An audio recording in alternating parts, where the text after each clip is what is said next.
اعوذ باللہ من الشیطان الرجیم بسم اللہ الرحمن الرحیم۔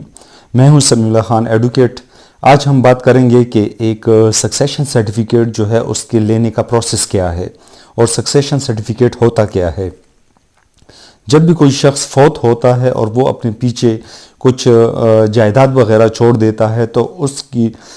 بابت کوئی ترکہ وہ چھوڑ دیتا ہے تو اس کی بابت متعلقہ محکمہ جو ہے وہ اس ترکے کی ٹرانسفر لیگل ہائر کے نام پر کرنے کے لیے سکسیشن سرٹیفکیٹ کا مطالبہ کرتے ہیں۔ مثال کے طور پر ایک شخص فوت ہو گیا اور اس کی بینک میں کچھ رقم پڑی ہے، تو بینک والے جب اس کے وارثان کو وہ رقم دیتے ہیں تو ان سے سکسیشن سرٹیفکیٹ کے لینے کا مطالبہ کرتے ہیں۔ بعض جگہوں پر سکسیشن سرٹیفکیٹ جو ہے وہ امویبل پراپرٹی کے لیے بھی مانگی جاتی ہے، لیکن نارملی امویبل پراپرٹی کے لیے سکسیشن سرٹیفکیٹ کی بجائے لیٹر آف ایڈمنسٹریشن جو ہے وہ ایشو کیا جاتا ہے۔ لیکن ہم یہاں پر بات کریں گے سکسیشن سرٹیفکیٹ کی۔ سکسیشن سرٹیفکیٹ حاصل کرنے کا پروسیس یہ ہے کہ آپ کو سب سے پہلے جو ہے اس کے لیے کچھ جو لازمی جو لوازمات ہیں، جو دستاویزات ہیں وہ مکمل کرنے ہوتے ہیں۔ ایک جو ڈیسیز جو متوفی ہوتا ہے اس کا ڈیتھ سرٹیفکیٹ جو ہے وہ لینا لازمی ہوتا ہے۔ اس کے بعد نادرہ سے رابطہ کر کے اس شخص کے متوفی کا جو ہے فیملی رجسٹریشن سرٹیفکیٹ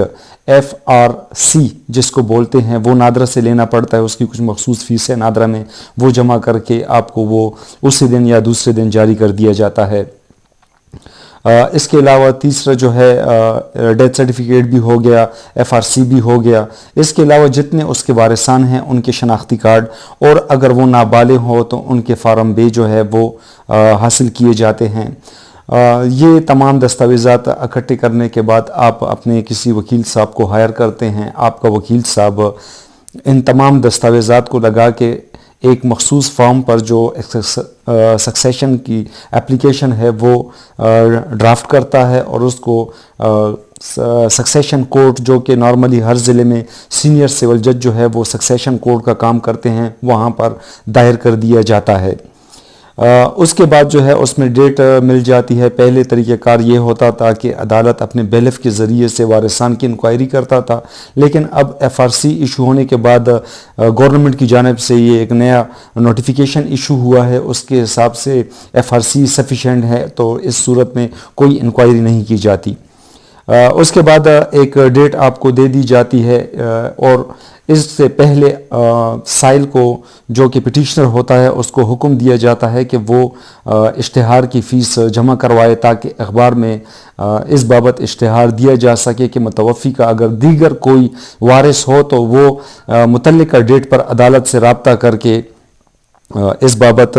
اپنی عذرداری جمع کرا سکتا ہے۔ تو یہ پروسیس بھی جب کمپلیٹ ہو جائے گا، ڈیٹ والے دن جب آپ اپیئر ہوں گے، آپ کا وکیل صاحب بھی آپ کے ساتھ ہی ہوگا، تو وہاں پر شہادت قلم بند کی جاتی ہے۔ ایک یا دو گواہان کی شہادت، وہ اس بات کی شہادت دیتے ہیں کہ یہی جو پٹیشنرز ہیں یہی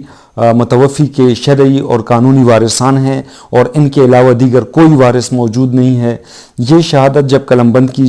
جاتی ہے تو اس کے بعد اگلی ڈیٹ جو ہے وہ آرگومنٹ کے لیے دے دی جاتی ہے۔ اگلی ڈیٹ پر آپ اپیئر ہو کے آپ کا وکیل صاحب جو ہے آپ کے کیس پر جج صاحب کے سامنے اپنے آرگومنٹ کنکلوڈ کرتا ہے۔ آرگومنٹ کے بعد جو جج صاحب جو ہے اسی دن اگر کرے آرڈر، یا بعض اوقات کام کی زیادتی کی وجہ سے جج صاحبان تاریخ بدل لیتے ہیں، تو اگلی ڈیٹ پر آرڈر ایشو کر لیا جاتا ہے سکسیشن سرٹیفکیٹ کا، لیکن اس کے لیے آپ سے شورٹی مانگی جاتی ہے۔ کم از کم 2 بندوں کی شورٹی آپ سے مانگی جاتی ہے، جتنی اماؤنٹ آپ کی بینک وغیرہ میں پڑی ہوئی ہے اس کی بابت۔ وہ ضمانت آپ عدالت میں جمع کروا دیتے ہیں ایک سٹامپ پیپر پر، اور ایک الگ سے ایک سٹامپ پیپر 50-60 روپے والا سٹامپ پیپر جو ہے وہ بالکل بلینک جو ہے وہ آپ عدالت میں جمع کرواتے ہیں، اور اسی بلینک سٹامپ پیپر پہ آپ لوگوں کا سکسیشن سرٹیفکیٹ تیار کیا جاتا ہے۔ جب وہ تیار ہو جائے، وہ آپ کو مل جائے، تو وہ آپ بینک یا متعلقہ ادارے میں جا کر وہ جمع کرواتے ہیں، اور متعلقہ ادارہ جو ہے اس متوفی کا جو ترکہ ہے اس کی جو رقم وغیرہ اگر ہو تو وہ وارثان میں ان کی شرعی حصص کے حساب سے جو کہ اس سکسیشن سرٹیفکیٹ کے سرٹیفکیٹ کے اس میں ڈیٹیل میں اس کے شیئر کو باقاعدہ کلیئر کیا گیا ہوتا ہے، اور وہ حصص جو ہے وہ شرعی جو اسلامی قانونی وراثت میں جو شیئر کا تناسب ہے اسی حساب سے اس کی تفصیل درج ہوتی ہے، اور اس حساب سے ان کو وہ رقم ادا کر دی جاتی ہے۔ ہاں ایک بات ہے اس میں یہ ہو سکتی ہے کہ اگر وارثان میں کوئی نابالغ ہو تو اس کو ایشو نہیں کیا جاتا، وہ تمام رقم جو ہے وہ عدالت اپنے سرکاری اکاؤنٹ میں سینئر سول جج صاحب کی زیر کفالت جو اکاؤنٹ ہے وہاں پر نابالغان کے نام پر رکھ دیا جاتا ہے منافع بخش اسکیم میں، کہ جب کبھی بھی نابالغان بالغ ہو جائے تو وہ خود اپلائی کر کے وہ رقم لے لیتے ہیں۔ اس کے پیچھے لاجک یہ ہے کہ نابالغان کی جو رقم بنتی ہے وہ محفوظ رہے اور کسی قسم کا اس میں غبن وغیرہ نہ ہو، لیکن اس کے درمیان بھی یہ رقم اگر اس کے جو گارڈین ہوتے ہیں وہ لینا چاہیں تو اس کا بھی ایک اپنا پروسیجر ہے۔ وہ پھر جو اس کے جن کی تحویل میں جو ان کا سرپرست ہو، جن کی تحویل میں یہ نابالغان ہیں،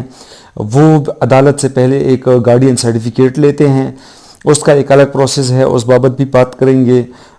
پھر کسی دوسرے ویڈیو میں۔ جب ان کو گارڈین سرٹیفکیٹ ایشو کر دیا جاتا ہے تو اس کے بعد وہ عدالت میں وہ رقم نکلوانے کے لیے ایک مسلینیس اپلیکیشن دائر کرتے ہیں، اور وہ ریزن بتاتے ہیں کہ یہ رقم ان کو کیوں چاہیے۔ اگر عدالت سمجھتی ہے کہ نابالغان کے بینیفٹ کے لیے، ان کی فلاح و بہبود کے لیے یہ رقم دی جانی انتہائی ضروری ہے، جو کہ جس کی وجہ سے نابالغان کے روزمرہ اخراجات یا ان کی تعلیم وغیرہ کے لیے وہ رقم دیا جانا ضروری ہو، تو عدالت وہ آرڈر دے دیتی ہے۔ تو یہ چند باتیں تھی سکسیشن سرٹیفکیٹ کی بابت جو میں نے آپ لوگوں سے شیئر کی۔ امید ہے کہ یہ ویڈیو آپ لوگوں کو پسند آئی ہوگی۔ ویڈیو ختم کرنے سے پہلے میرا چینل سبسکرائب کر کے ساتھ میں موجود گھنٹی کے نشان کو بھی پریس کیجئے تاکہ میری آئندہ آنے والی دیگر ویڈیوز کا نوٹیفیکیشن آپ تک پہنچ سکے۔ تھینک یو جی، اللہ حافظ۔